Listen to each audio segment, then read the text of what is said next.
समाधान। बोलिए देवाधिदेव श्री आदिनाथ भगवान की जय जय जय। बोलिए प्रातः स्मरणीय संत शिरोमणि परम पूज्य 108 आचार्य गुरुवर विद्यासागर जी मुनि महाराज की जय जय जय। बोलिए गुणायतन प्रणीता शंका समाधान प्रवर्तक भावना योग प्रवर्तक परम पूज्य 108 मुनिवर श्री प्रमाण सागर जी महाराज की जय जय जय। परम पूज्य 108 मुनिवर श्री विराट सागर जी महाराज की जय जय जय। उपस्थित धर्म श्रद्धालु सज्जनों, माताओं एवं बहनों, मध्य प्रदेश के बड़वानी जिला अंतर्गत प्रकृति के श्रम्य वातावरण के मध्य अवस्थित 52 गजा चूलगिरी इसी क्षेत्र के पावन परिसर में आयोजित आज के इस संघ का समाधान में यहाँ उपस्थित स्थानीय श्रद्धालुजन तथा देश और विदेश के विभिन्न स्थानों से पधारे उपस्थित श्रद्धालुजनों का तथा उन सभी दर्शकों और श्रोताओं का जो आज यहाँ आयोजित संघ का समाधान के कार्यक्रम का सीधा प्रसारण घर बैठे देख रहे हैं, आनंद ले रहे हैं, उन सबों का मैं 52 गजा चूलगिरी श्री क्षेत्र ट्रस्ट कमेटी एवं चातुर्मास धर्म भावना समिति की ओर से हार्दिक हार्दिक अभिनंदन करता हूँ। मैं आपको लिए चलूँ संघ का समाधान की ओर। इसके पूर्व रोज की तरह हम लोग पूज्य गुरुदेव के मंगलमय आशीर्वाद से अपने को अभिषेक करेंगे। बोलिएगा मेरे साथ, नमोस्तु गुरुदेव, नमोस्तु गुरुदेव, नमोस्तु गुरुदेव। और चलिए प्रथम प्रश्न के लिए मैं आमंत्रित कर रहा हूँ श्रीमती दीपाली नितिन सेठी, इंदौर। परम पूज्य गुरुदेव के चरणों में शत नमन। नमन नमन नमन। महाराज श्री, मैंने एक आज यहाँ कोटेशन पढ़ा था कि जब हम अपने मित्रों का चयन करते हैं तो चरित्र के स्थान पर व्यक्ति को ना चुने। गुरुदेव, कहा गया है कि मित्रता अनमोल रतन है। मैं जानना चाहती हूँ कि मित्रता हो जाती है या मित्रता चला के की जाती है। मित्रता स्थापित करने के लिए किन बातों को देखना चाहिए और क्या सावधानी रखनी चाहिए कि भविष्य में हम धोखा ना खाएं। शंका का समाधान कीजिए। सवाल है, मित्रता हो जाती है या स्थापित की जाती है। मित्रता स्थापित करने के लिए हम किन बातों का ध्यान रखें जिससे भविष्य में धोखा ना हो। देखिए, मेरी धारणा है मित्रता स्थापित की जाती होती नहीं है, प्रेम होता है, मैत्री स्थापित की जाती है। हम अगर किसी को अपना मित्र बनाना चाहते हैं तो हमें उसके चरित्र को देखना चाहिए। आपने पूछा है भविष्य में धोखा ना हो, उसके लिए हम क्या करें, तो चोखा मित्र चुनो और उसके 4 आधार बता रहा हूँ। सबसे पहली बात, जिसके जीवन में सकारात्मकता हो, जो पॉजिटिव हो। दूसरी बात, जो आपको सकारात्मक प्रेरणा देता हो, सही मार्ग पर चलने के लिए उत्साहित करता हो, प्रेरित करता हो, हतोत्साहित न करता हो। तीसरी बात, जो आपको गलत करने से रोकता हो। और चौथी बात, जो हमेशा अच्छे विचारों का प्रेरक हो। ऐसे व्यक्ति से मैत्री रखने वाला व्यक्ति कभी तकलीफ में नहीं होता। और इन बातों की उपेक्षा कर देने से आज की जैसी दोस्ती है वो दोस्ती ही रहती है, मौका आने पर सब तितर बितर हो जाते हैं। रिंकू सुरेंद्र काला, इंदौर। उस बाद तैयार रहेंगी श्रीमती मनीषा जैन, बांसवाड़ा। श्री गुरुदेव के चरणों में शत नमोस्तु। समय शब्द का बहुत व्यापक प्रयोग हुआ है। जैसा लोग कहते हैं समय का ध्यान रखो, समय के साथ चलो, समय पर काम करो, अभी समय ठीक नहीं है इत्यादि। तो गुरुदेव, मैं ये जानना चाहती हूँ कि समय की क्या व्यापकता है। देखिए, समय की व्यापकता बहुत है, हर कुछ समय के भीतर है। हमारा जीवन भी समय के साथ जीतता है। और देखा जाए तो जैन धर्म में समय को तो आत्मा कहा है। समय हमारी आत्मा है। जितनी व्यापकता आत्मा की है उतनी व्यापकता समय की है। इसलिए हमें हमेशा समय का मोल समझना चाहिए, समय का महत्व समझना चाहिए और समय के स्वरूप को समझकर अपने समय में डूबने की कोशिश करना चाहिए। श्रीमती मनीषा बांसवाड़ा और उसके बाद तैयार रहेंगी श्रीमती मीनाक्षी पिडारमिया प्रतापुर। नमोस्तु महाराज जी। महाराज जी, परिवर्तन किसे कहते हैं और कितने होते हैं और इन परिवर्तनों में बचने के लिए अपने जीवन में कैसे परिवर्तन करें? परिवर्तन का मतलब जो पंच परावर्तन की बात कर रहे हैं। देखिए, द्रव्य क्षेत्र काल भव भाव रूप से पंच परावर्तन है। ये परावर्तन का मतलब है संसार परिभ्रमण की गाथा। हमने अतीत में अनेक परावर्तन किए, अनंतों परावर्तन किए, ऐसे शास्त्र कहते हैं। पूरी व्याख्या करूंगा तो आप सब उलझ जाएंगे, लेकिन हमारे अतीत के जन्मों का सार जन्म और मरण है और ऐसे अनंतों जन्म अनंतों मरण हमने अनंत जीवन में धारण किए हैं, जन्म मरण किए हैं। और इससे बचने का एक ही रास्ता है, वह सच्चे धर्म की शरण। जो रत्नत्रय को धार लेता है, सच्चे धर्म को अंगीकार कर लेता है, वही इस संसार के भवभ्रमण से अपने आप को बचा सकता है। तो हम जब अपने अतीत में झांकते हैं या शास्त्रों की बातों पर विश्वास करके आगे बढ़ते हैं, तब हमें लगता है कि संसार कितना लंबा है और हमने अतीत में न जाने कितने कितने प्रकार के दुख और कष्ट भोगे हैं। इससे बचने के रास्ते को हम अपनाएंगे, तभी अपना जीवन ठीक कर पाएंगे। नमोस्तु। श्रीमती मीनाक्षी पिडारमिया प्रतापुर तैयार रहेंगे श्री अभय जी जैन वासिम महाराष्ट्र।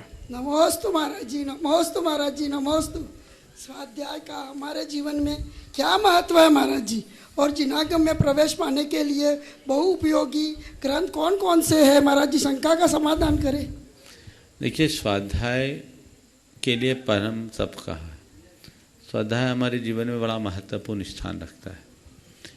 आचार्य कुंद ने एक बहुत अच्छा उदाहरण दिया कि जैसे सूत्र सहित सुई कभी खोती नहीं, वैसे सूत्र यानी जिनवानी के स्वाध्याय से युक्त जीव कभी संसार में खोता नहीं। तो इस स्वाध्याय एक ऐसा माध्यम है जिससे हम अपने आत्मा के मूल स्वरूप को पहचान सकते हैं और अपने परिणामों को निर्मल कर सकते हैं, बशर्ते हम भाव शुद्धि के लिए स्वाध्याय करें, कोरा ज्ञान बढ़ाने के लिए नहीं। पंडित बनने के लिए अगर कोई स्वाध्याय करेगा तो उसके चरित्र में कोई बदलाव आए, इसकी कोई सुनिश्चितता नहीं है। लेकिन अपने मन को रमाने के लिए कोई स्वाध्याय करता है तो उसका जीवन निश्चयतः बदलता है और वो अपने जीवन में व्यापक बदलाव घटित कर सकता है। जिनागम में प्रवेश करने के लिए किन ग्रंथों का स्वाध्याय सबसे पहले करना चाहिए? मैं तो कहूँगा जैन तत्व विद्या को पढ़ लो, फिर चारों अनुयोगों में किसी भी ग्रंथ को पढ़ो, आपको कठिनाई न हो। जैन तत्व विद्या में चारों अनुयोगों का सांगोपांग विवेचन है और उससे पहले पढ़ना चाहें तो जैन धर्म और दर्शन भी पढ़ सकते हैं। श्री अक्षय जी जैन वासिम महाराष्ट्र, उसके बाद तैयार रहेंगे Shri Gulzari Lal ji Saroj Devi Jain silver coat Gunayatan trustee. महाराज जी के चरणों में नमस्तु नमस्तु नमस्तु। महाराज जी, मेरा प्रश्न है, क्रमबद्ध पर्याय में अगर क्रम पहले से लिखा हुआ है तो रत्नदय करके उसमें कुछ क्षय हो सकता है क्या वो कर्म में? क्योंकि द्वारका जब जल रही थी तो नारायण और बलभद्र भी उनको नहीं बचा सकते। और एक जगह पे तो ऐसा लिखा है कि पूर्वबद्ध कर्माता क्षय करी रत्न तय सुत पानी। एक जगह ऐसा लिखा है, एक जगह पे ऐसे बोलते हैं कि क्रम जो लिखा है वो तो होना ही होना है। तो पहले तो मैं आपको एक बात बताऊं, ये क्रमबद्ध पर्याय आगम का शब्द ही नहीं है। क्रम हाँ, बोल तो रहा हूँ। अच्छा। क्रमबद्ध पर्याय नाम का आगम का कोई शब्द ही नहीं है।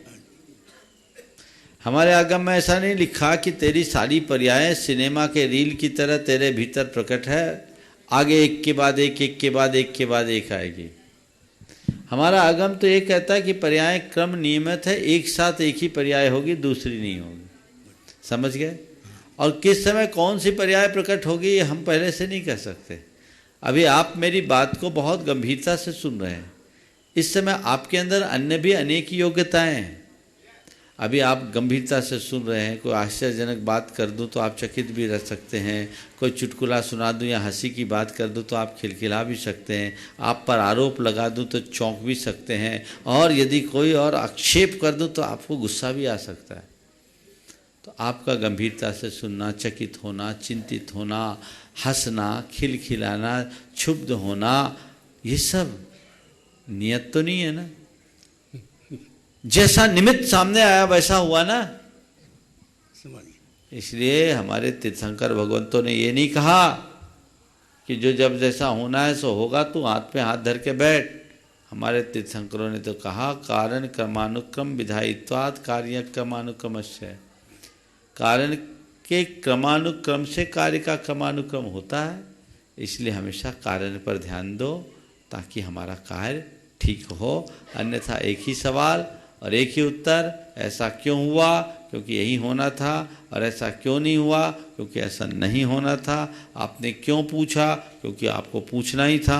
मैंने क्यों बताया, क्योंकि मुझे बताना ही था। आप क्यों नहीं समझे, क्योंकि आपको नहीं समझना था। मैं क्यों समझाया, क्योंकि मुझे समझाना ही था। श्री गुलजारी लाल जी सरोज देवी जैन गुणायतन ट्रस्टी सिद्धवरकोट। उसके बाद तैयार देंगे श्री कपूर चंद जैन कोटा गुणायतन संयोजक रौती संविभाग में बड़ा प्रांत। परम पूज गुरुवार कोटि शाह नमोस्तु। गुरुवार हमें सिद्ध क्षेत्र सिद्धवरकूट में लंबी अवधि तक रहने का सौभाग्य किस पुण्योदय से प्राप्त हुआ। इसके साथ ही प्रथम बार 2 माह तक आपके चरण सानिध्य का परम सौभाग्य भी मिला। गुरुवार इस सौभाग्य को अपने जीवन के परम सौभाग्य में परिणत करने के लिए इस वृद्धावस्था में हमें क्या पुरुषार्थ करना चाहिए ताकि यह सिद्ध भूमि आपके चरण सानिध्य में मेरे समाधि मरण का कारण निमित्त बन सके। कृपया देखिए, आप निश्चयतः भाग्यशाली है कि रिटायरमेंट के बाद आपकी प्लेसमेंट ऐसी जगह हुई। मैं प्लेसमेंट शब्द का प्रयोग जानबूझ के कर रहा हूँ। आपका बेटा NSDC में है और बेटे के कारण आपको रहना पड़ रहा है, रहने का मौका मिल रहा है सिद्ध क्षेत्र सिद्धवरकूट में। ऐसे सिद्ध क्षेत्रों में जहाँ जाने के लिए लोग तरसते हैं, सोचते हैं, महीनों प्रोग्राम बनाते तब जा पाते हैं। आपको अनायास ये स्थान मिला और वहाँ के सुरम्य में छटा में आप रह रहे हैं और अपना धर्म ध्यान कर रहे हैं, तो ये आपके सातिशय पुण्य का उदय है। अन्यथा बाकी समय में तो लोग परेशान ही होते हैं और रिटायरमेंट के बाद तो और खालीपन सताता है। आपको ये लाभ मिला है, ये एक प्रकार का अलभ लाभ मिला है। जब तक आप वहाँ हैं धर्म ध्यान करें और आगे के लिए क्या करना, अपने भाग्य को महाभाग्य या सौभाग्य में बदलना चाहते हो तो व्रती बनो, व्रती बनने का अभ्यास करो, व्रती बनो, आगे बढ़ो, अपने गुणस्थान को बढ़ाने की कोशिश करो और जितना बने संयम सदाचार से जीते हुए जीवन के पथ को प्रशस्त करो। हाँ, बोलिए। महाराज जी के चरणों में कोटि शाह नमन। महाराज श्री, मेरी ये एक शंका है कि ऐसा बोलते हैं कि गति का बंद और कर्मों का बंद प्रति समय प्रतिदिन होता रहता है, तो लेकिन उसका जो आखिरी में कहते हैं जिसके जैसे भाव और परिणाम होते हैं तो फल तो उसको वो एक ही बार मिलना है, तो ये पूरी जीवन भर जो गति और कर्म बनते रहते हैं तो उसके अनुसार जीवन का क्या रहता है? सुनो, ये बात सही है कि अंतमता सोगता एक कहावत है, लेकिन हमें ये भी समझना चाहिए कि हम जीवन भर के किए कर्म निष्फल नहीं होते। मैं जब बिहार करके उत्तर भारत से मध्य प्रदेश की ओर आ रहा था, ग्वालियर और डबरा के बीच एक टेकनपुर छावनी है, भारत का सबसे बड़ा श्वान प्रशिक्षण केंद्र है, डॉग स्काउट बनाते हैं। वहाँ कुत्तों की पोस्ट है, SP, DIG और IG। इंस्पेक्टर से लेकर IG लेवल तक के कुत्ते हैं। वहीं के गेस्ट हाउस में मैं रुका था। मैंने पूछा मामला क्या है? बोले महाराज इन सब की सैलरी है इनकी पोस्ट के अनुसार, और जिस कुत्ते की जो पोस्ट है उसके ऊपर उतना खर्च किया जाता, उसी हिसाब से उसके अधिकारी रहते हैं प्रशिक्षक। मेरे साथ के बच्चों ने कहा महाराज इन कुत्तों का तो बड़ा पुण्य है। बोले बेहद पुण्य है, बेशक पुण्य है, बस थोड़ा सा पाप किया कि मायाचारी करी सो कुत्ता बन करके SP DIG IG बना। अगर उससे बच गया होता तो आज आदमी बनकर SP DIG IG होता। तो जीवन भर का पुण्य तो फला, पर कैसे फला? कुत्ते के रूप में। समझ गए? तो ये जितने कुत्ते हैं ना, ये पुराने करोड़पति होंगे जो बहुत फल फूल रहे हैं। हो सकता है कुछ पुण्य किया, थोड़ा बहुत पुण्य किया, आज उसका फल मिल रहा है, आखिरी में कुछ मायाचारी कर ली तो ऐसा हो गया। अगर उससे बच गया होता तो आज भी पूजा रहा होता। आज तो ऐसा मैंने सुना है, कुछ कुत्ते तो आदमियों से ज़्यादा सुख भोगते हैं। एक ने कहा, महाराज हमारे यहाँ जो कुत्ता है उसके लिए 1 लाख रुपया महीना खर्च होता। 1 लाख रुपया महीना में 10 आदमियों का परिवार, 10 परिवार पल जाए। 10 आदमी का क्या है, लेकिन ये भी एक ठाट है जो पुण्य कराता है। श्री कपूर चंद जी जैन कोटा और उसके बाद तैयार रहेंगी श्रीमती प्रवीणा पहाड़िया, अध्यक्षा निमाड़ महिला मंडल। गुरुवर के चरणों में मेरे परिवार का एवं गुणातीत परिवार कोटा की ओर से 3 बार नमोस्तु नमोस्तु नमोस्तु। गुरुवर, मेरी जिज्ञासा है कि साधु संतों की संगति या सानिध्य में संत बने या न बने, परंतु संतोषी अवश्य बन जाते हैं। यह संतोष आज के हाई बीपी, डायबिटीज एवं आधुनिक जीवन शैली की बीमारियों से रक्षा करता है, ऐसा क्यों? करके देखो, पता लग जाएगा। देखो, ये जितनी भी बीमारी है ना, अल्सर, डायबिटीज, हार्ट की, ब्लड प्रेशर की, इसमें टेंशन सबसे बड़ा कारण है। टेंशन तुम जितना पालोगे उतनी बीमारी तुम्हारी बढ़ेगी, इसलिए उससे बचे। नमस्ते। संतोष धारण करोगे, ये सब चीजें अपने आप बचे। नमस्ते गुरु। नमस्ते। श्रीमती प्रवीणा पहाड़िया, अध्यक्षा निमाड़ महिला मंडल पर तैयार रहेंगी अनीता काला बड़वानी। हे गुरुदेव, नमोस्तु नमोस्तु नमोस्तु। गुरुदेव, मेरा प्रश्न है कि अभी जो ऐतिहासिक 84 मंडल विधान हुआ, उसके अंतर्गत हर मंत्र को 9 बार बोला गया, तो क्या हम कल इसका उत्तर दे दिया? नहीं गुरुदेव, मेरा प्रश्न यह है कि स्थिति, काल, परिवर्तन, समय के हिसाब से अगर 1 बार बोला जाए, 3 बार बोला जाए, तो इसका क्या हमको लाभ मिलेगा? कल उत्तर दे दिया, कल आप लोग सुनी नहीं। नहीं, कल हम नेवावर में थे गुरुदेव, तो इसलिए तो जितना बोलोगे उतना फायदा। नहीं बोलने से अच्छा 1 बार भी बोल दो, तो बोलो तो सही। नमस्ते। हाँ। श्रीमती अनीता काला बड़वानी पर तैयार रहेंगे संजय रेखा सिंगई, 52 गजा। गुरुवर के चरणों में 3 बार नमोस्तु नमोस्तु नमोस्तु। गुरुवर, माता के सामने कभी कुमाता लगा दिया जाता है, कभी सौतेली माता लगा। माता तो माता ही होती है, और फिर ये गांधारी कौन सी माता की गिनती में आएगी जिसने अपने पुत्रों की सारी बुराइयों को आग बंद करके और होने दिया गया और महाभारत रच गई? देखिए, माता के साथ कुमाता शब्द क्वचिदपि ही होता है, माता तो माता ही होती है। आपने गांधारी के साथ सवाल किया। अब मैं माता या कुमाता के चक्कर में नहीं पड़ूंगा, मैं अपनी तरफ से कोई शब्द नहीं लगाऊंगा, लेकिन एक बात जरूर कहूंगा जो आप सबके लिए विचारणीय है, विचार करने के लिए बाध्य करेगी। पांडव पूरे मानव जाति के आदर्श बने और कौरव मानवता के कलंक। मुझसे पूछा ऐसा क्यों, तो मेरे समझ में जो उत्तर आया वो मैं आपको आज दोहरा रहा हूँ, शायद आपके सवाल का उत्तर उसमें आ जाएगा। मैंने कहा पांडवों के साथ उनकी माताओं का साथ हमेशा बना रहा, यहां तक कि आपत्ति के दिनों में भी कुंती और माद्री उनके साथ रही, उनमें संस्कार फलते फूलते रहे। दूसरी ओर शीलवती होने के बाद आंख वाली गांधारी ने अपनी आंख पर पट्टी बांधी रखी, अपनी संतान को नजर उठाकर देखा ही नहीं, बच्चों में संस्कार कहाँ से आते हैं। समझ गए? बात समझ में आ रही है? एक लाइन इस प्रसंग के माध्यम से संदेश के रूप में मैं कहना चाहूँगा, जो माताएं संतान को जन्म देने के बाद उनके संस्कारों के प्रति सजग नहीं रहती, वो एक प्रकार का अपराध करती है। नमोस्तु गुरुवर, नमोस्तु। संजय रेखा सिंघई, 52 गजा पर तैयार रहेंगे नंदन जैन, अमर पाटन। गुरुदेव के चरणों में त्रिवार नमोस्तु। गुरुदेव, हम क्षेत्र में वैतनिक सेवा देते हैं, यदि कोई हमारे से आत्म स्वाभिमान के विरुद्ध व्यवहार करता है तब हम प्रतिक्रिया करते हैं, तो लोग कहते हैं इनका व्यवहार ठीक नहीं है, और यदि प्रतिक्रिया नहीं करते हैं तो तो आत्म स्वाभिमान को ठेस पहुंचती है। ऐसे में हमें किस प्रकार लोगों से पेश आना चाहिए ताकि हम व्यवहार कुशल भी बने और आत्म स्वाभिमान भी बना रहे। एक बार तुमसे पूछता हूँ, कभी दुकानदारी की है? नहीं। बनिया के बेटे हो, कभी न कभी तो की होगी, या किसी न किसी दुकानदार को देखा हो।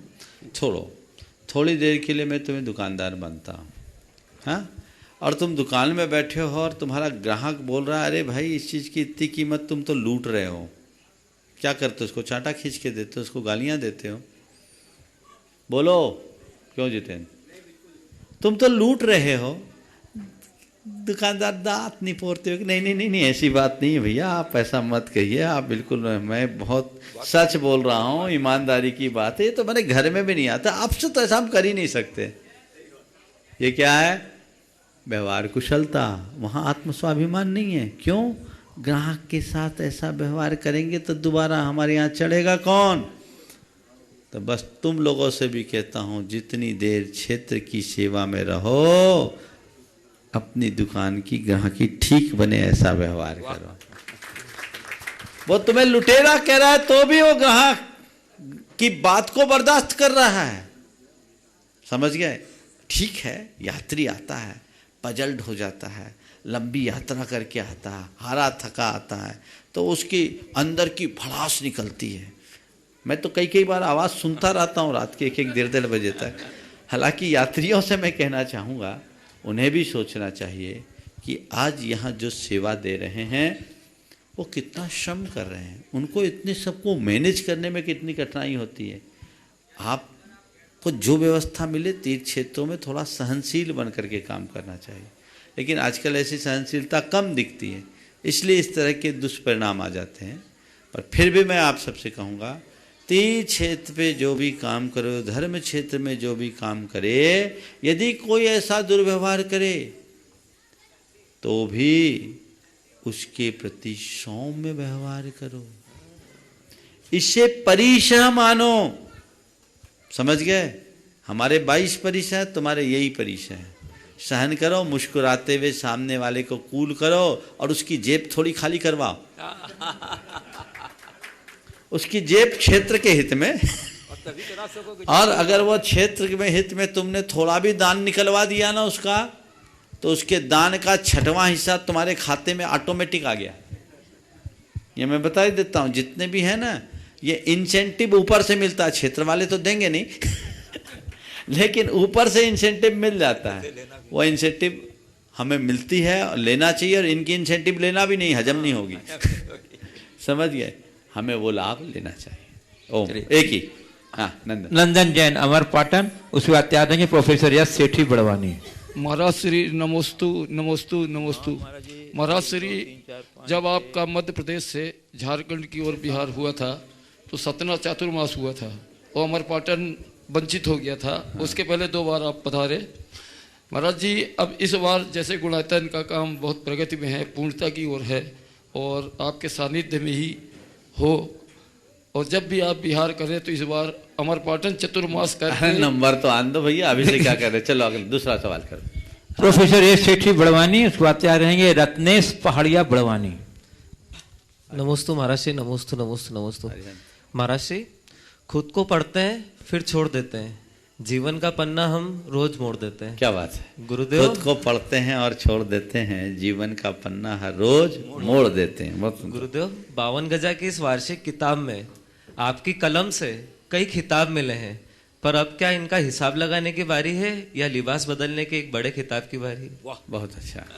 अब क्या इनका हिसाब लगाने की बारी है या लिबास बदलकर बड़ा किताब तैयार करने की बारी है? हमारी संस्कृति तो यही कहती है कि ज़्यादा हिसाब मत लगाओ, लिबास बदलो और बड़ा किताब की तैयारी करो।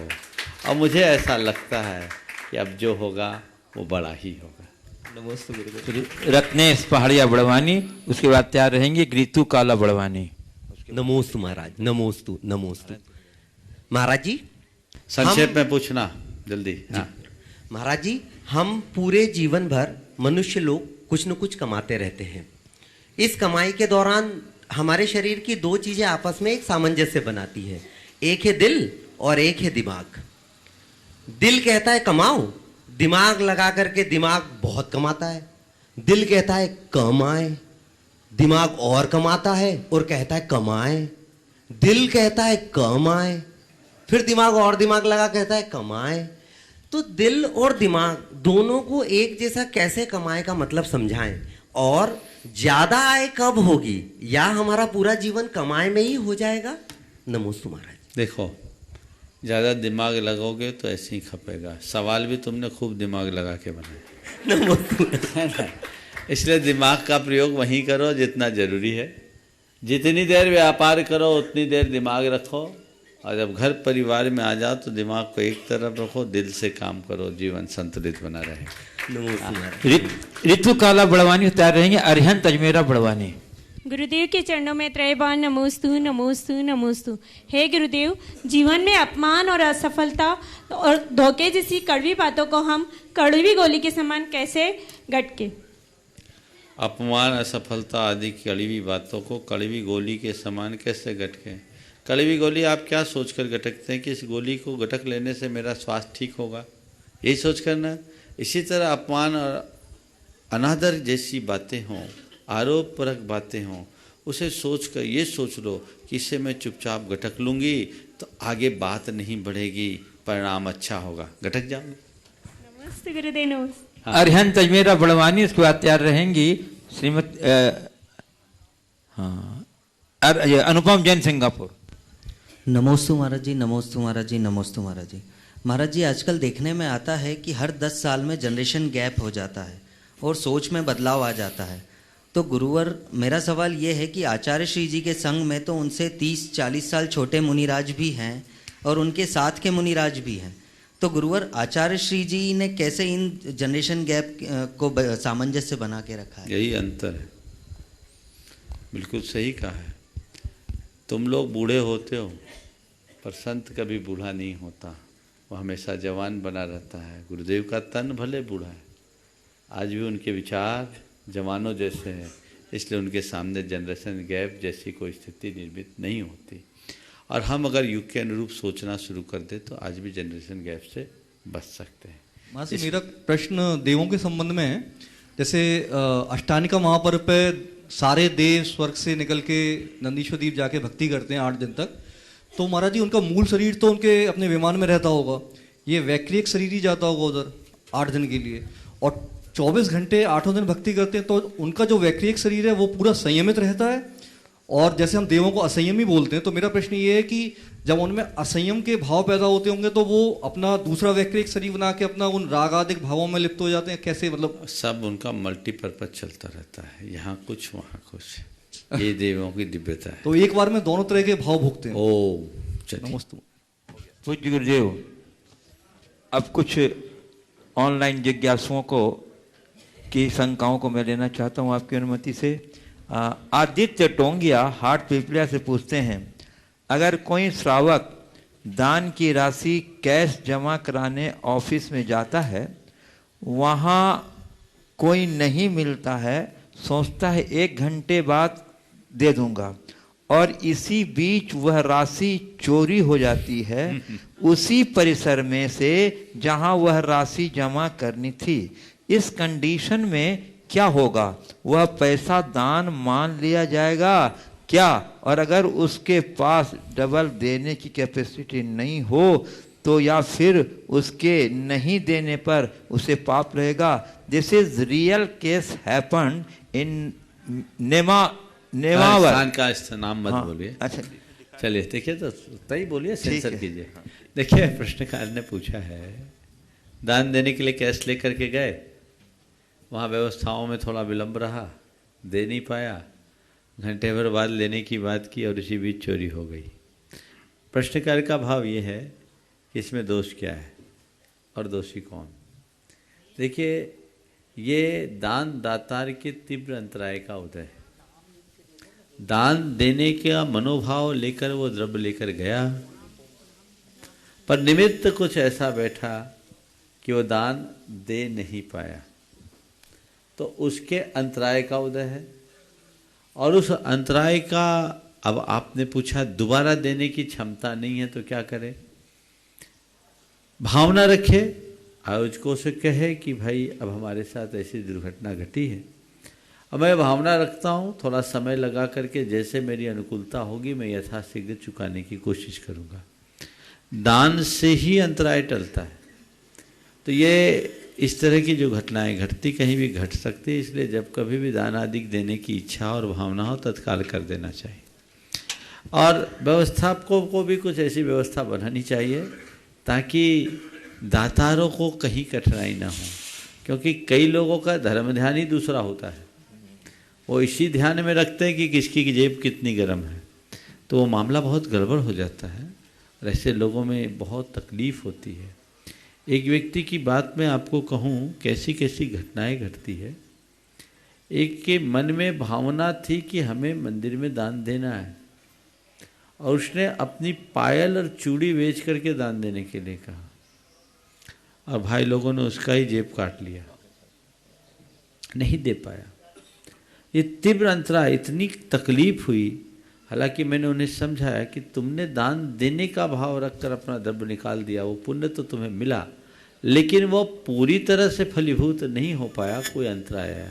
तो दान के अंतराय को टालने का दो उपाय, दान करना या दाता की अनुमोदना करना। तुम खुद दान करो, दान करने में समर्थ नहीं हो तो कोई दान देता है हर्ष प्रकट करो, अनुमोदना करो।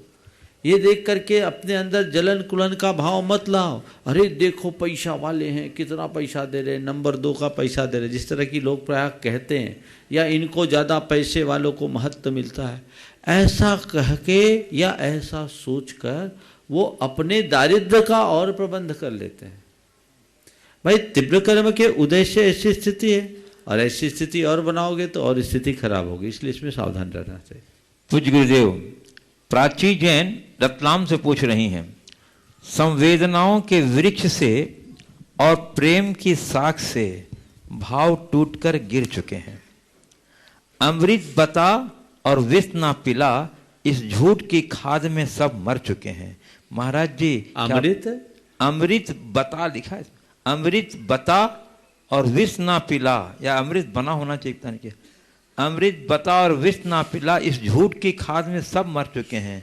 महाराज जी, क्या भावनाओं की रेत इतनी जर्द है? भावनाओं की रेत इतनी जर्द है? देखिए, बात बिल्कुल सही है। जब मनुष्य के चित्त में दुर्भावनाएं होती है तो इससे भी भयानक स्थिति उत्पन्न हो जाती है। भावों का बड़ा दुष्प्रभाव होता है और इसीलिए हमें भाव शुद्धि पर ध्यान देना चाहिए। पूज्य गुरुदेव, श्री रामपुर से डॉक्टर केतकी पाटनी पूछ रही हैं, I am attending dhyan yoga session frequently, but myself orientation after dhyan yoga, I felt to cry a lot. What should do? And I am wanted to be a part of member of ध्यान योग. Please help me. आपने पूछा है कि मैं ध्यान योग से मेरा ख्याल इनका भावना योग से होगा, और ये शायद भावना योग पर रिसर्च भी करना चाह रही है। भावना योग में नियमित करती हूँ, और जब भी फ्रिक्वेंटली कभी कभी करते हैं, और कभी कभी भावना योग करते समय प्रायः मन में रोना आता है, मैं क्या करूं। अपने मन को मजबूत करो, दृढ़ता लाने की कोशिश करो। आप अपने मन को जितना मजबूत करोगे, जितनी दृढ़ता लाओगे, धीरे धीरे ठीक होगा।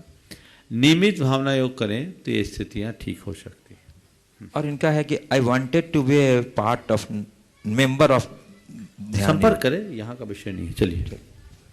गुरुदेव,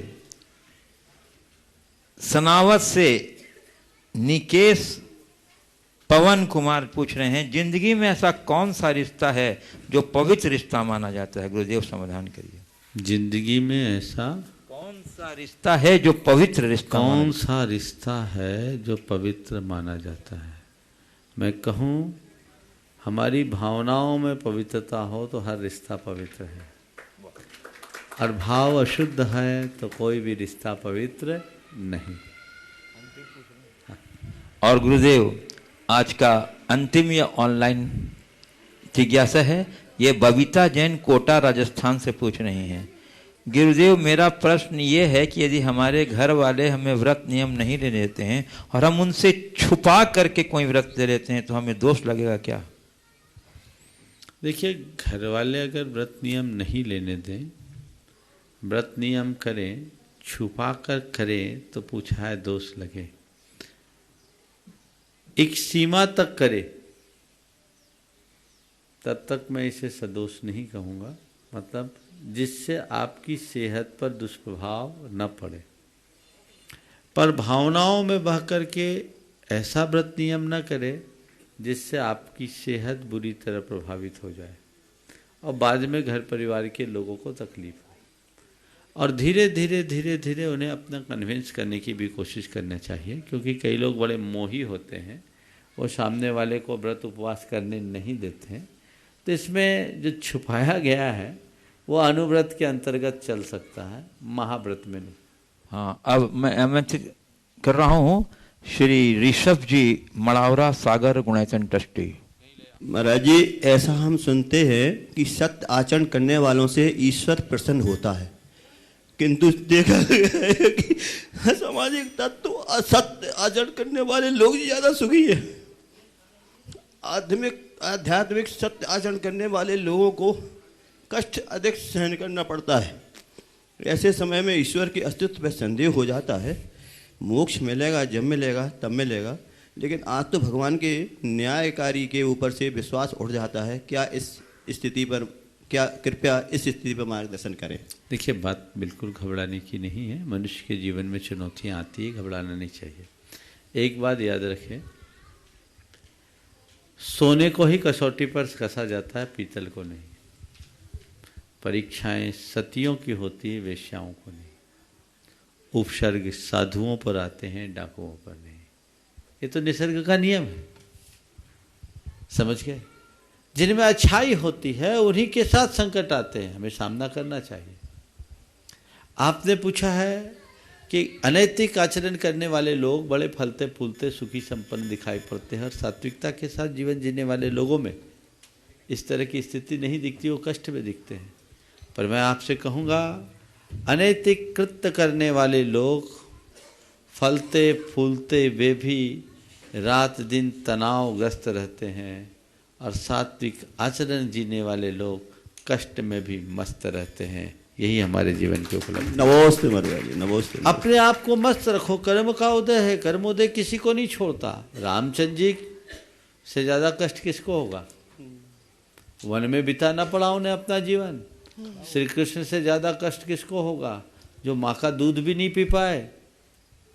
एक लंबे समय तक उन्हें अपनी असलियत को छिपा के रखना पड़ा, ग्वाल बालों की तरह उनको जीना पड़ा। ये स्थितियाँ होती है, तो सब के साथ है। तीर्थंकरों के ऊपर उपसर्ग आए तो घबराओ नहीं। धर्मी व्यक्ति के ऊपर उपसर्ग आते भले हैं, पर धर्मी उनसे घबराता नहीं, उनसे हारता नहीं, उनको जीत कर अपने लक्ष्य को प्राप्त करता है। तो ये हमारे कर्मोदय की घड़ी होती है, धैर्य की परीक्षा उसमें होती है, हमें उस अनुरूप देखना चाहिए। पंडित रविंद्र शास्त्री 52 गजा, उसको अत्याचार रहेंगे श्री मोहन नमकीन विदिशा गुणायचन ट्रस्टी। नमोस्तु गुरुदेव। गुरुदेव, मेरा प्रश्न यह है कि वर्तमान में कैंसर का रोग ऐसा रोग हो गया जो अधिकतम लोगों को हो रहा, और तो और सात्विक भोजन करने वाले व्यक्तियों को भी यह रोग होने लगा है। तो गुरुदेव, इसका क्या कारण है? इसका निवारण कीजिए। देखिए, बात बिल्कुल गंभीर है। भारत में कैंसर बहुत तेजी से फैल रहा है। मैं पिछले 4-5 वर्षों से देख रहा हूँ, प्राय हर सप्ताह किसी न किसी व्यक्ति के कैंसर से ग्रसित होने के समाचार मिल जाते हैं। आज ही मुझे एक आज मिला, एक कल मिला, 2 समाचार 2 दिन में मिले। और अब तो साधुओं को भी कैंसर हो जाता है, जिसका खान पान पूरी तरह सात्विक। मैंने डॉक्टर PN जैन, जो कैंसर के विशेषज्ञ हैं टाटा मेमोरियल में, हमारे पास अक्सर आते, यहाँ भी आए थे, उनसे एक दिन सवाल पूछा। वो जब मेरे पास कोलकाता में आए थे तो एक 2.5 साल का बड़ा मासूम बच्चा, उसे ब्लड कैंसर था। मैंने उससे पूछा कि इस बच्चे को कैंसर क्यों हुआ, इसने तो कुछ गलत नहीं किया। बोले, महाराज अब अवधारणा बदल लेनी चाहिए। कैंसर केवल गलत खान पान के कारण नहीं होता। हम आज जहर खा रहे हैं, हवा में जहर है, पानी में जहर है, और हमारी साग सब्जी अनाज में जहर है। सब जहरीला है, सब में पेस्टिसाइड इंसेक्टिसाइड की मात्रा है, वायु प्रदूषित है। ये कैंसर का सबसे बड़ा कारण बन रहा है। इस पर ध्यान देना चाहिए। और उसके लिए उन्होंने 2 सॉल्यूशन दिया था कि आप अनाज वगैरह जो है उसे धो के खाएं, जो हमारे यहाँ परंपरा है, और कोशिश करें ऑर्गेनिक खाने की। और सब्जियों के लिए उन्होंने कहा कि जितनी भी सब्जी और फल बाजार से आप लेकर आए, पोटासियम परमैंगनेट को एक कठौते में डालकर उसके पानी में एक चुटकी भर पोटासियम परमैंगनेट, जिसको हम लोग पोटास बोलते हैं, पोटास में डालें और 15 मिनट तक उस सब्जी को उसमें डुबो के रखें, फल को डुबो के रखें। फिर साफ पानी में धोकर आप उसे साफ करके सुरक्षित रख लें। इसी तरह प्लास्टिक के चीज़ों में आपका जो खान पान है वो बहुत ही खतरनाक है। अभी एक क्लिप मुझे किसी ने दिखाई थी, वो भी डॉक्टर PN जैन ने ही भेजा था। उस क्लिप में बताया कि एक व्यक्ति को कैंसर हुआ, बिल्कुल खान पान सही था, लेकिन वो प्लास्टिक के बोतल में पानी वगैरह लेता और गर्म चीज़ें लेता, उसके कारण से उसको कैंसर हुआ और उसके लक्षण कई लोगों में देखे गए। तो ये चीज़ें बहुत ध्यान देने लायक है। आधुनिक जीवन शैली कुछ ऐसी हो गई है जिसमें व्यक्ति सुविधा देखता है पर सुरक्षा नहीं। हमें सुविधा के साथ सुरक्षाओं की तरफ भी ध्यान देना चाहिए, इसके प्रति जागरूकता रखनी चाहिए, टेंशन से अपने आप को मुक्त रखना चाहिए, आध्यात्मिक दृष्टिकोण रखना चाहिए, तभी हम इस तरह की जानलेवा बीमारी से बच सकेंगे, बचा सकेंगे। नमोस्तु गुरुदेव। श्री मोहन नमकीन गुणायतन ट्रस्टी विदिशा, एक और लेने चलो, और उसके बाद तैयार रहेंगे श्री राजेश जी अजमेरा बड़वानी।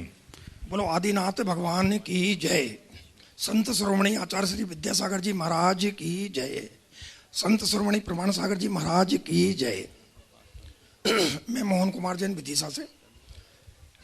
गुरुवर, मेरे जीवन में मैंने बड़ी मुसीबत से अपना पैसा पैदा किया और कहीं लगाने के लिए कोई मेरे पास जगह नहीं थी, तो वो पैसा मेरे को मंदिर में लगाना है या मेरे परिवार के बीच में लगाना है। मेरी अपनी इच्छा है कि सारा पैसा मैं मंदिर में या धर्मशाला में लगा सकूं, लेकिन परिवार में कुछ लोग परेशान हैं, उनकी हेल्प करना ठीक है या नहीं है? देखिए, पैसा आपने कमाया, अपने परिश्रम से कमाया है, तो उसके उपयोग करने के लिए आप स्वयं अधिकृत हो, कोई दूसरा नहीं। दूसरों पर के पास उसका कोई हक नहीं बनता। अब रहा सवाल हम उसको कहाँ लगाएं। अगर आपके आश्रित कोई है जिन्हें बहुत बड़ी आवश्यकता है और वाकई में उसकी ज़रूरत है, तो आप उन्हें आधारभूत व्यवस्था दे सकते हैं और उन्हें इस तरीके से करें कि वो खुद उपार्जित करें। आपने अपने जीवन के अनुभव को देखा, मैं तो आपको 30 साल से जानता हूँ, आपने संघर्ष करके इस ऊंचाई को छुआ है। आप पैतृक रूप से संपन्न तो नहीं थे, तो व्यक्ति को समझना चाहिए जिसमें हुनर हो, योग्यता हो, उसके लिए संयोग अनुकूल मिलते हैं, वो पनप जाता है। हमारे एक कहावत है, पूत सपूत तो का धन संचय और पूत कपूत तो का धन संचय। मेरे ख्याल से आपके आगे पीछे तो कोई है भी नहीं, इसलिए आप जिन्हें भी दें, दोनों को कह रहा हूँ, खड़े हो जाओ। आगे पीछे है नहीं तो दोगे किसको? तो लेके जाओ, दे के मत जाओ। और लेके जाने का एक ही तरीका, अच्छे कार्य में लगा लो। हाँ, जो आपके आश्रित है उनके लिए जो कुछ थोड़ा बहुत दे सकते हैं दे दीजिए। आप तो जानते, अजीत जी कक्का को अच्छे से जानते होंगे, एक अच्छा उदाहरण। वे भी संतानहीन थे, आपके बाजू के थे, बासुदा के। उनने अपनी सारी संपत्ति गुणायतन को अर्पित की, परमार्थ के कार्य में लगाया। आपने भी गुरु चरणों में अच्छा भाव व्यक्त किया, मंदिर के निर्माण का कार्य कर रहे हैं। कोशिश करो ये अच्छे से अच्छा बने, जिससे पीढ़ियाँ याद करें। मैं आपको एक घटना बताता हूँ। जब हमारा बेलगछिया में प्रवास था कोलकाता में, तो एक ही व्यक्ति ने बेलगछिया का मंदिर बनाया, इतनी बड़ी प्रॉपर्टी जो आज लेना भी मनुष्य की कल्पना से बाहर की, हजारों करोड़ की चीज़ है। अब उस व्यक्ति का नाम था हुलासी राम, एक व्यक्ति। और हुलासी राम कहते हैं कि वो बड़े बिगड़ैल व्यक्ति थे, अय्यास प्रकृति का व्यक्ति था और पैसा अपार था। उन्हें कहीं से सत्संग मिला और उन्हें प्रेरणा मिली कि भैया तुमने जो पाप किया उस पाप को धो के जाओ, अपना पाप साफ करके जाओ, कुछ अच्छा कर जाओ। उस व्यक्ति को ये बात जच गई। उसने बेलगछिया का उपवन मंदिर बना दिया। 200 साल हो गए उस मंदिर को, आज भी हुलासी राम का नाम अमर है। इसी तरह उसने फिरोजाबाद में एक बहुत बड़ा भूखंड बनाया दिया, वहां की नशिया के पास जहां उसका मेला लगता है, वो हुलासी राम अमर हो गया। दूसरी तरफ हुलासी राम ने अपनी पूरी संपत्ति तो नहीं दी होगी, कुछ संपत्ति अपनी संतान को भी दी होगी, आज भी उनके वंशज हैं, लेकिन उनकी स्थिति वैसी सामान्य है, बहुत विशिष्ट नहीं। पर उसने जो द्रव्य मंदिर में लगाया, उसने हुलासी राम को अमर बना दिया। और जब तक वो मंदिर है, उस मंदिर में जितने लोग धर्म ध्यान करेंगे, पूजा अर्चा करेंगे, उसका पुण्य उसके खाते में जाता जाएगा। इसलिए पारमार्थिक कार्यों के प्रति हमेशा उत्साहित बने रहो, मोह में फंस के काम मत करो। हाँ, मानवीय भावना की दृष्टि से अगर कोई कष्ट मुसीबत में फंसा दिखता है तो जरूर दो, बाकी दुनिया तो स्वार्थ की साथी हैं, तुम्हारे पास हैं तो आगे पीछे घूम रहे हैं। अगर तकलीफ में होते तो कोई नहीं झांकता। कहते हैं धूप में छाया भी छोटी हो जाती। ये संसार का रिवाज है, इसलिए मैं यही सलाह दूंगा, जो करना है अच्छे से कर लो। श्री राजेश अजमेरा बड़वानी, उसके बाद तैयार रहेंगी श्रीमती बिंदु काला बड़वानी। नमोस्तु गुरुवर, नमोस्तु। महाराज जी, आपके द्वारा रचित पुस्तक जैन तत्व विद्या में मैंने पढ़ा था कि देवी देवता लोग कुछ कुछ समय बाद श्वासोच्छ्वास लेते हैं। महाराज जी, मेरा जिज्ञासा यह है कि वैक्रियक शरीर में इंटरनल अंगोपांग की स्थिति क्या होती है, क्या किडनी, हार्ट, लीवर वगैरह, और यदि नहीं होते हैं तो फिर वे श्वासोच्छ्वास क्यों लेते हैं? देखिए, वैक्रिक शरीर में आंगोपांग तो होता है, इंटरनल अंग, आंगोपांग नाम कर्म का उदय होता है। अब आप पूछ रहे हमारी तरह अथड़ियाँ होती कि नहीं, किडनी होती कि नहीं, लीवर होते कि नहीं, लंग्स होते कि नहीं, तो ये तो तभी पता लगेगा जब हम उनका डिसेक्शन करके देखें।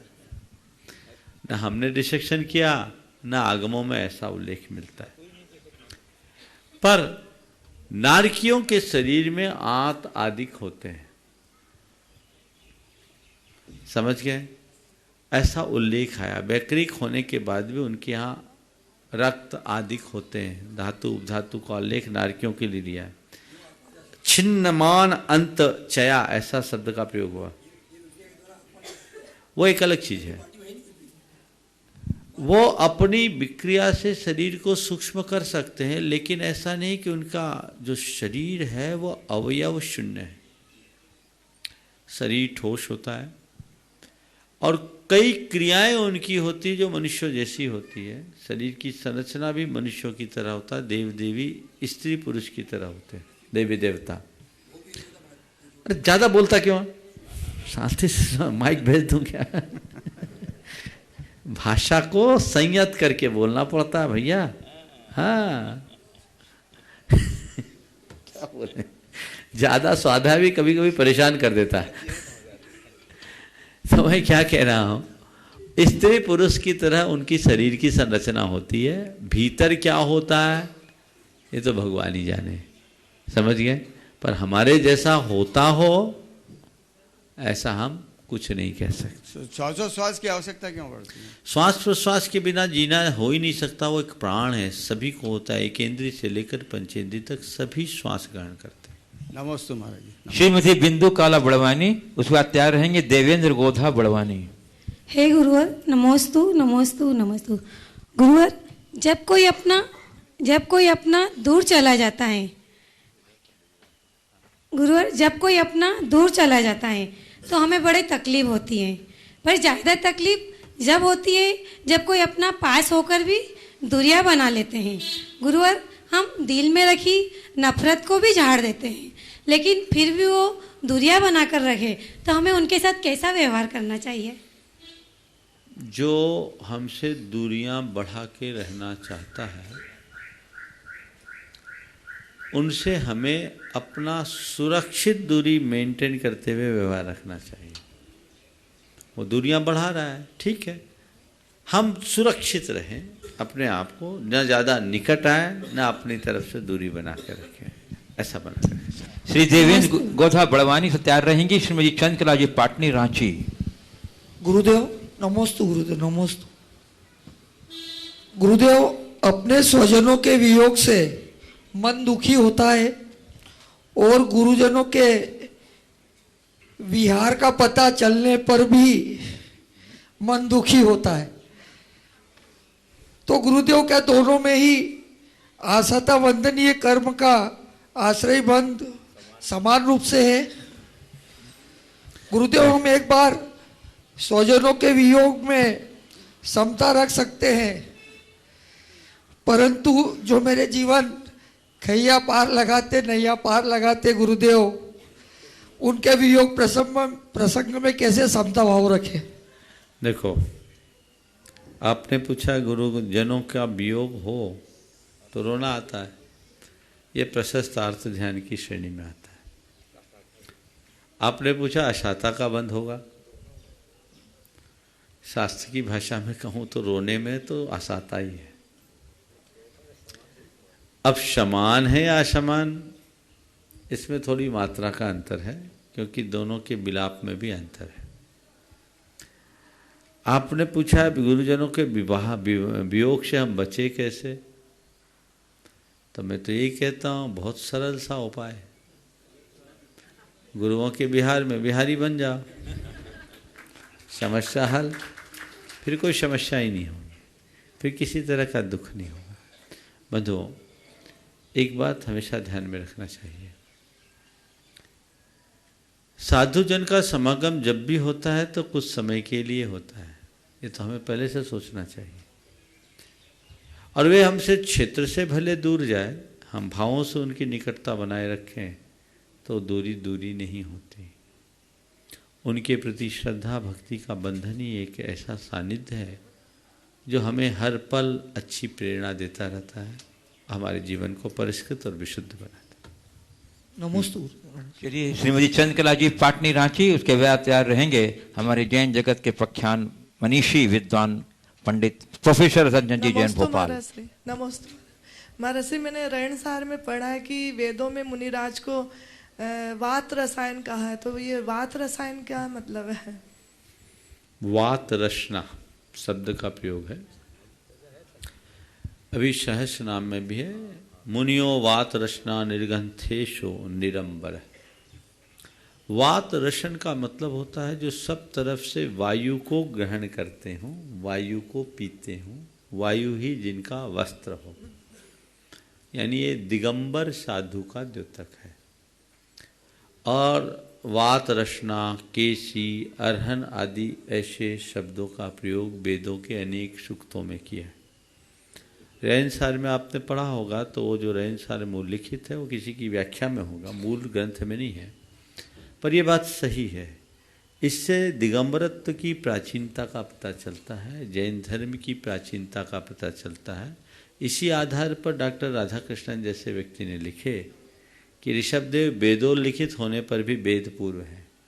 जैन धर्म की प्राग वैदिकता का ये सबल प्रमाण है कि वैदिक धर्म के भारत में प्रकट होने से पहले से जैन धर्म भारत में फैल चुका था।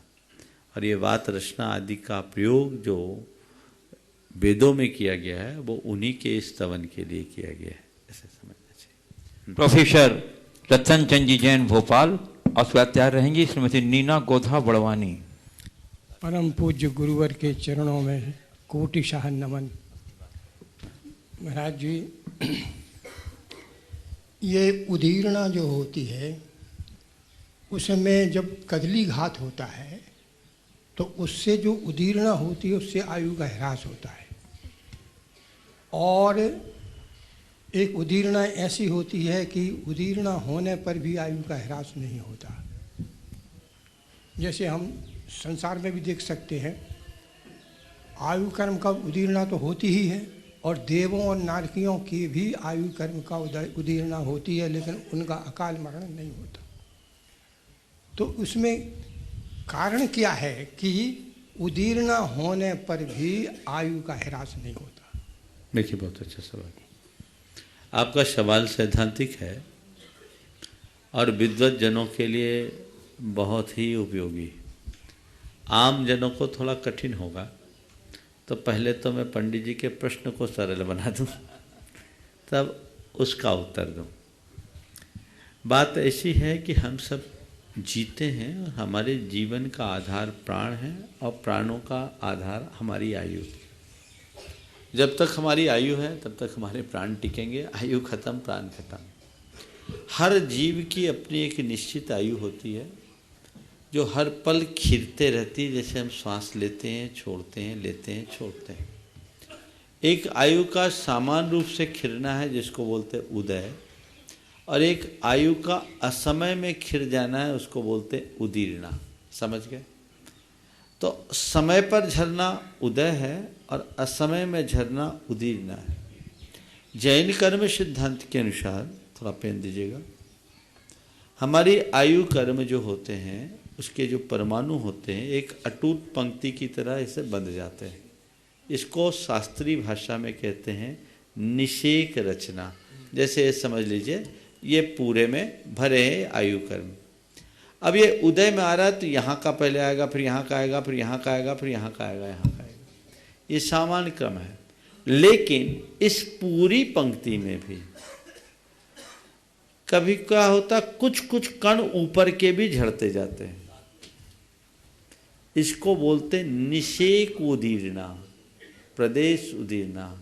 ऊपर के झड़ रहे हैं लेकिन ये पंक्ति अभी भी अटूट है, अभी निषेक उदीरना हो रही है, स्थिति का घात नहीं हुआ है। इसलिए इसमें अकाल मरण नहीं होगी। हमारी आयु ये पूरी फिक्स है। लेकिन हम आप जैसे लोगों को कोई घटना दुर्घटना घट जाने पर स्थिति घात हो जाता है, और स्थिति घात होने पर क्या होता है, जैसे केले के हरे भरे पेड़ को काट दिया जाता है, वैसे ही हमारा जीवन भी नष्ट हो सकता है। तो ये जो यहाँ रहने वाले भी परमाणु, ये टूट कर पूरी की पूरी पंक्ति टूट के यहाँ आ सकती है। और 100 वर्ष की आयु वाला जीव कुछ मिनटों में भी अपना जीवन समाप्त कर सकता है। तो शास्त्रीय भाषा में देवों में निषेक उदीरना होती है, स्थिति घात नहीं होता। और हम आप मनुष्यों में, पशु पक्षियों में स्थिति का घात भी होता है। इसी वजह से मनुष्य तिर्यंचों में अकाल मरण का सद्भाव माना जाता है। बिल्कुल ठीक।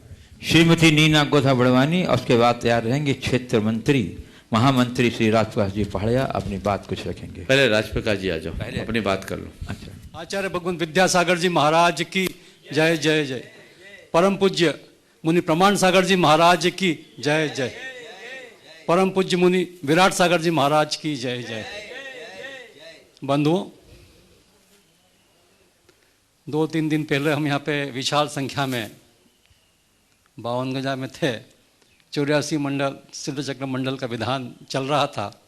हजारों की संख्या में गुरुदेव लोग थे। उसके पश्चात हम लोग गुरुदेव करीब 1100 लोग हम नेमावर परम पूज्य आचार्य भगवंत के पास पहुँचे कृतज्ञता व्यक्त करने के लिए कि आपने हमें प्रमाण सागर जी का चतुर्मास दिया, उसके लिए। और जो आपके आशीर्वाद से, प्रमाण सागर जी के आशीर्वाद से सानिध्य में सिद्ध चक्र विधान मंडल सफल हमारा हुआ, सफलतापूर्वक निर्गुण संपन्न हुआ, उसके लिए भी कृतज्ञता प्रकट करने गए। साथ में हम उन्हें श्रीफल चढ़ाया हमने कि आप 52 गजा पधारें और अपनी शीतकालीन वाचना करें। गुरुदेव, हमारा बड़ा भाग्य था कि यहाँ से हम जितने लोगों की उम्मीद थी उससे ज़्यादा लोग वहाँ पे पहुँचे। करीब 14 बसें गई, 25-30 छोटे व्हीकल गए। इंदौर से भी लोग आ गए थे, हमारे ट्रस्टी लोग, और सारा ट्रस्ट और सारी कार्यकारिणी और सारे लोग वहाँ निमाड़ के प्रत्येक गांव से, शहर से लोग पहुँचे थे। सिद्ध चक्र विधान के 24 मंडल के सभी लोग, 84 मंडल के सभी लोग वहाँ पहुँचे और सबने गुरु भक्ति का आनंद लिया सुबह से। और आचार्य भगवान का आशीर्वाद भी हमें मिला, श्रीफल चढ़ाने का मौका भी मिला, बाद में उनसे चर्चा करने का भी हमें सौभाग्य मिला। अब जैसा हमें पता है आप लोगों के बारे में गुरुदेव, बिहार का तो आपका कोई भरोसा होता ही नहीं है। अब उन्होंने आशीर्वाद दिया है, हमें 2-3 बार आशीर्वाद दिया, हम उसके अनुमान लगा रहे हैं, पर हम एक तो ऐसा चाहते हैं कि आप ऐसा हमें आशीर्वाद देवें कि परम पूज्य आचार्य भगवान अभी नहीं तो कभी थोड़े समय बाद जैसा भी उनके अनुकूलता बने वो 52 गजा पधारें और यहाँ पर हम सबको इस भूमि, पावन भूमि को पुण्यशाली बनाए, ऐसा हम सबका अनुरोध है, ऐसा हमें विश्वास है। गुरुदेव, हमने वहाँ भी जाकर देखा कि भारी संख्या में लोग वहाँ पे ऐसा जन सैलाब उमड़ता आचार्य भगवान के यहाँ और उनके दर्शन के लिए। हम जब वहाँ सुबह पहुँचे तो हम, और जो बात थी, हमारा दिल बाग बाग हो गया। और ऐसा अनमोल दृश्य जो हमने वहाँ देखा, वही दृश्य हम 52 गजा में उत्पन्न करना चाहते हैं। और गुरुदेव, हमारी कमेटी के लोगों ने वहाँ अपने मन से कल्पना करी कि हम क्या क्या व्यवस्था करेंगे, कैसे पड़गान होगा, कैसे संत रुकेंगे, कहाँ कहाँ व्यवस्था करना है। ये सारा अनुभव हमने वहाँ 1-2 घंटे जब हम टाइम मिला, उसमें हमने वहाँ के पिक्चर को देख के 52 गजा के कल्पना को हमने वहाँ साकार किया। अब ये कल्पना साकार होती है या नहीं होती, हमारे पुण्योदय है कि नहीं, ये समय की गर्त में है, किंतु हम अपनी भावना हमें व्यक्त करी। हमें उम्मीद है कि आपके आशीर्वाद से हमारे को यह पुण्य मिलेगा। दूसरा मेरा निवेदन है कि जिन लोगों ने कलश बुक कराए हैं चतुर्मास के, वे कलश अपने यहाँ से ले जाएं। और मंडल में जिन लोगों को कलश देना है या जिन्होंने बुकिंग कराई है, उनसे भी मेरा आग्रह है कि वे अतिशीघ्र कमेटी से कांटेक्ट करके संपर्क करके अपने अपने कलश ले जाए। पुनः मैं सारे जो यात्री मेरे साथ गए थे श्रावक लोग, उनको ट्रस्ट कमेटी को धन्यवाद दूं कि आपने परम पूज्य आचार्य भगवंत के यहाँ हमें जाकर जो आशीर्वाद लिया, उसके प्रति मैं आपको धन्यवाद देता हूँ। हाँ, बोलो जल्दी से। जितेंद्र नीना गोथा बड़वानी। गुरुदेव, आँख की बदकिस्मती ये होती है कि वह पूरी दुनिया को देखती है लेकिन स्वयं को नहीं देख पाती। हमारी स्थिति भी कुछ वैसी ही है। आसक्ति और अहंकार के गर्द हमारे आसपास इतनी जमा है कि हम स्वयं की क्वालिटी को नहीं पहचान पाते। तो खुद की ताकत को कैसे पहचाने और अपरिचय और अज्ञान में क्या अंतर है? खुद की ताकत को कैसे पहचाने, अपरिचय और अज्ञान में क्या अंतर है? देखिए, खुद को जानने के लिए, खुद को पहचानने के लिए हमें आंखें बंद करके भीतर झांकना होगा। आंखें सारी दुनिया को दिखा सकती, खुद को देखने में असमर्थ है। पर मैं चाहता हूँ कि आप अपनी आंखों से अपनी आंखों को भी देख सकते हैं। बड़ा सरल है। देखना चाहते हैं? आँख से आँख देखना बहुत कठिन है, सही है, लेकिन आँख से आँख देखना बहुत सरल है। बता दूं, किसी आईने के सामने खड़े हो जाओ, अपने आँख से अपनी आँख को देखता पाओगे। आईने के सामने खड़े हो जाओ, देवशास्त्र गुरु वो आईना है, जिनके समक्ष खड़े हो जाओ तो तुम अपने आप को अपने आँखों से देखने में समर्थ हो जाओगे। वहाँ तुमसे परिचय होगा और आंखें बंद करोगे, तब तुम अपने आप को पहचान सकोगे। मैं क्या हूँ, मैं कौन हूँ, मेरा क्या है। इस प्रकार आज के इस सत्र को परम पूज्य गुरुदेव के चरणों में नमन अर्पित करते हुए यहीं पर विराम। बोलिए परम पूज्य आचार्य गुरुवर श्री विद्यासागर जी महाराज। बोलिए मुनि प्रमाण सागर जी महाराज की।